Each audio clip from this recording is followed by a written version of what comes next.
Ngiyanibingelela abathandekayo egameni lenkosi uJesu Kristu waseNazaretha nanamuhla ntambama. Bathandekayo nino-Pastor TFP Magagula kuRema FM.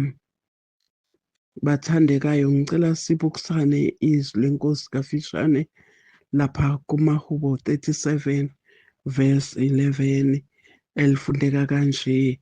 Kepha abathobekileyo bazakulidla ifa lomhlaba, bathokoze ngokuthula okukhulu. Amen. Bathandekayo, bazalwane, ilizwi lenkosi leli elikhuluma ngokuthi abathobekile bazakudla ilifa lomhlaba.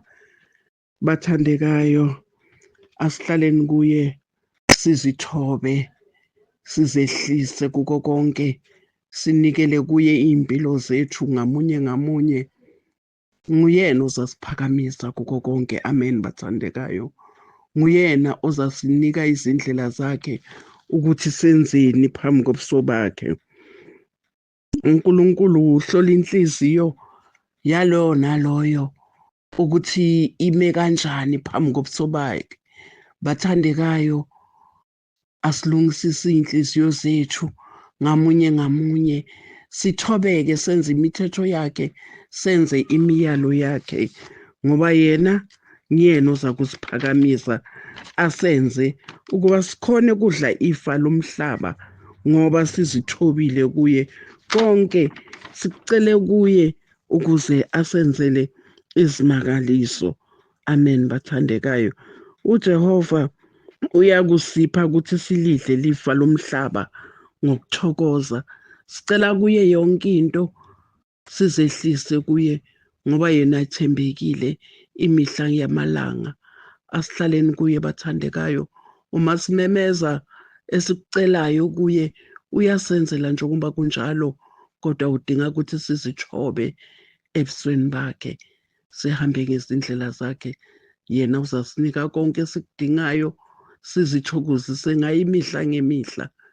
Ngiyabonga bathandekayo, ilawa amazwi enginawo engifuna ukuthi silale sidle wona, abe ngumphako ey'nhliziyweni zethu. Ngicela sivale emehlo. Lizwi lakho uNkulunkulu onamandla, siyabonga uNkulunkulu onamandla ukukhuluma ngalo. Baba onamandla, sizithokozise ngawe imihla ngemihla, sihlale kuwe, sizithobe ngaso sonke isikhathi.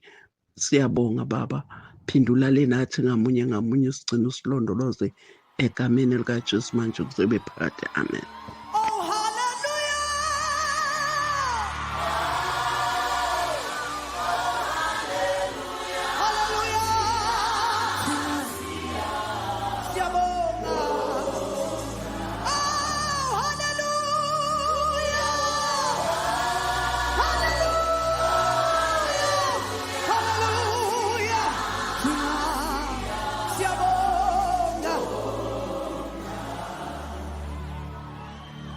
Ilubonga Nkosi uJesu uthanda